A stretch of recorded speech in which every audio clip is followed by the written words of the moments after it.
This story is set in an old government hostel in Lahore, located in a deserted alley behind Urdu Bazaar. It is the month of January, and Lahore's cold, fog-filled nights make everything seem mysterious and eerie.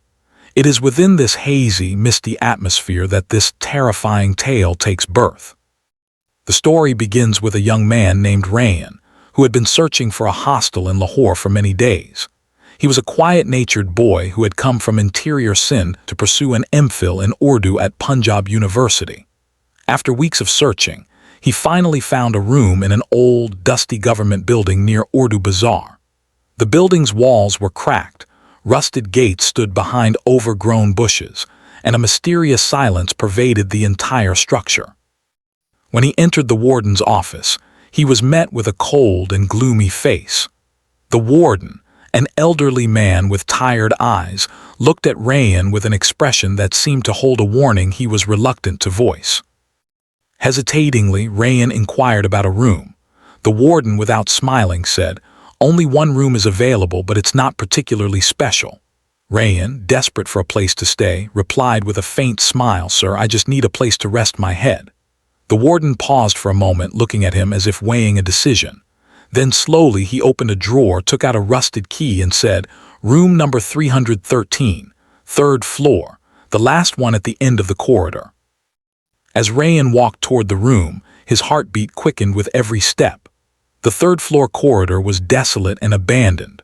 Bulbs hung loosely from the ceiling, swaying slightly as if disturbed by an unseen presence. The walls were stained with dampness and watermarks, and there was a strange smell in the air, not of moisture, not of decay, but of something very old that was rotting while still somehow alive. The door to room number 313 was made of iron, and someone had written on it in what looked like old, dried blood, "Do not come here."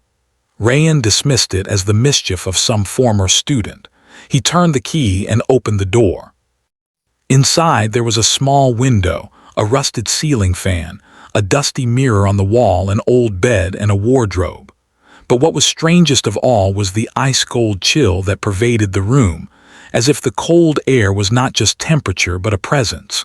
Something that was there, watching, waiting. The first night Rayan tried to lose himself in his books, but around 2:00 a.m. he woke up suddenly. He felt as if someone was walking barefoot on the floor. He turned on the light and saw wet footprints on the floor from the bathroom all the way to his bed. His heart began to race. He checked the window, it was closed.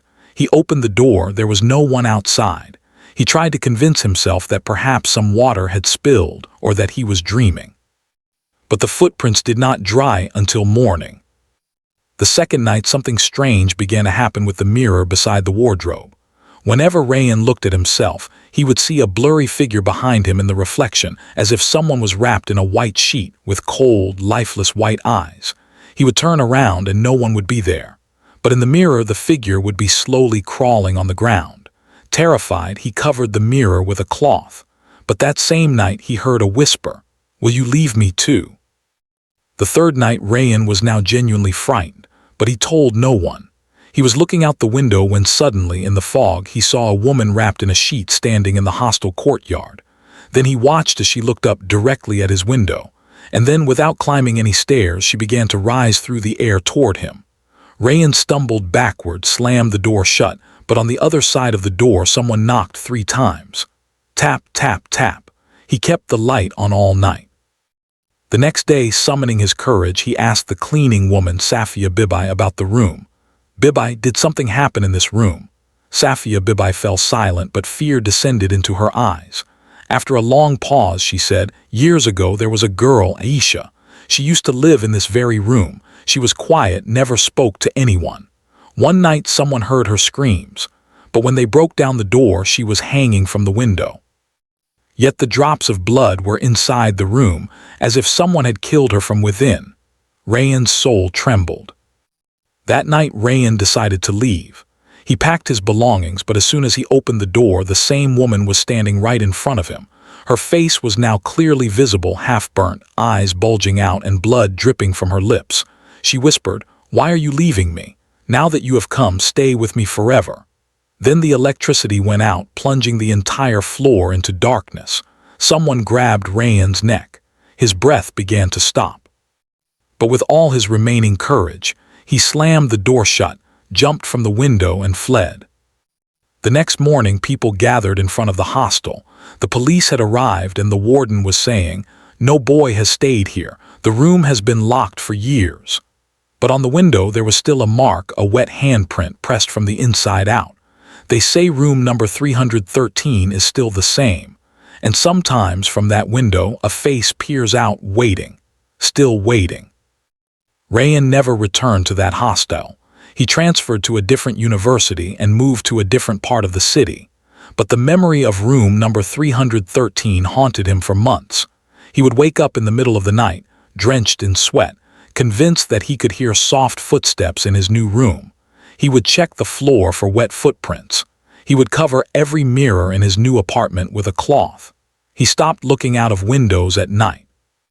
The fear had become a permanent part of him. He tried to rationalize what had happened. He told himself that the wet footprints were just water from an old pipe, that the figure in the mirror was just a trick of the light, that the whisper was just his imagination playing tricks on his exhausted mind. But the more he tried to explain it away, the more the memories refused to fade. The image of that half-burnt face, those bulging eyes, that voice whispering, "Stay with me forever," it was burned into his memory. He began researching the history of the hostel.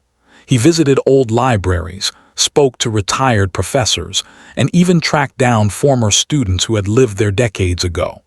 What he discovered was far more horrifying than he had ever imagined. The hostel had been built in the 1950s, and over the years, many strange incidents had been reported. Students had complained of hearing whispers in empty corridors, seeing figures in mirrors that were not there, and feeling cold hands touching them in the middle of the night. But room number 313 was the epicenter of all the horror. Aisha, the girl who had died there, had been a brilliant student of Urdu literature. She was quiet, introverted, and kept to herself. Some said she was in love with a fellow student who had abandoned her. Others whispered that she had been bullied by her roommates and was driven to despair. No one knew the full truth. All that was known was that one night she had screamed, and when the door was broken down, she was found hanging from the window. The official report ruled it a suicide, but the blood inside the room told a different story. Someone had hurt her, someone had killed her, and her restless spirit had never left. Rayan also discovered that several other students had attempted to stay in room number 313 over the years. None had lasted more than a few days. Some had fled in the middle of the night, leaving all their belongings behind. Others had been hospitalized for severe panic attacks and nightmares. One student had even attempted to jump from the window, claiming that a woman with a burnt face had been chasing him. The room had been sealed off multiple times, but somehow, students would always find their way in. The warden who had given Rayan the key had known all of this. He had seen the terror in the eyes of every student who had entered that room. But he was a man bound by duty, and the hostel was always short of rooms. He had given Rayan the key with a heavy heart, hoping that perhaps this time the boy would be safe. He was wrong. Rayan's escape from room number 313 was nothing short of a miracle. He had managed to break free from the grip of whatever had grabbed his neck, and he had jumped from the second-floor window into a bush below. He had escaped with only minor injuries, but the scars on his mind would never fully heal. He still saw that face in his dreams, still heard that whisper in the quiet moments of the night. Today, room number 313 still exists. The iron door still bears the warning, "Do not come here." The wet handprint is still on the window, a permanent mark of the horror that took place within those walls. Sometimes, when the fog is thick and the night is silent, students and passers-by claim to see a face peering out from that window. A woman with half-burnt skin, bulging eyes, and blood dripping from her lips. They say she is still waiting for someone to stay with her forever. Rayan never spoke about his experience to anyone for a long time.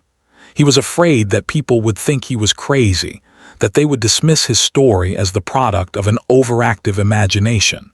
But eventually, he realized that he had to share what had happened, not just to relieve the burden on his own soul, but to warn others who might be tempted to enter that cursed room. If you ever find yourself in Lahore near Urdu Bazaar and you come across an old, crumbling government building with a rusted gate and overgrown bushes, stay away. Do not go inside. Do not ask about room number 313, because the spirit of Aisha is still there, still waiting, still looking for someone to stay with her forever. And once you enter her room, you may never truly leave. Even if you escape with your life, part of you will remain trapped in that room, haunted by the whispers and the cold, lifeless eyes of the woman who died there. The night Rayan fled, he looked back one last time as he ran through the fog-filled streets. He could have sworn he saw a figure standing in the window of room number 313, watching him go. The figure raised a hand as if waving goodbye, or perhaps as if beckoning him to come back. Rayan turned away and never looked back again. But he knows in his heart that someday, somehow, room number 313 will call him back. And when it does, he may not be able to resist.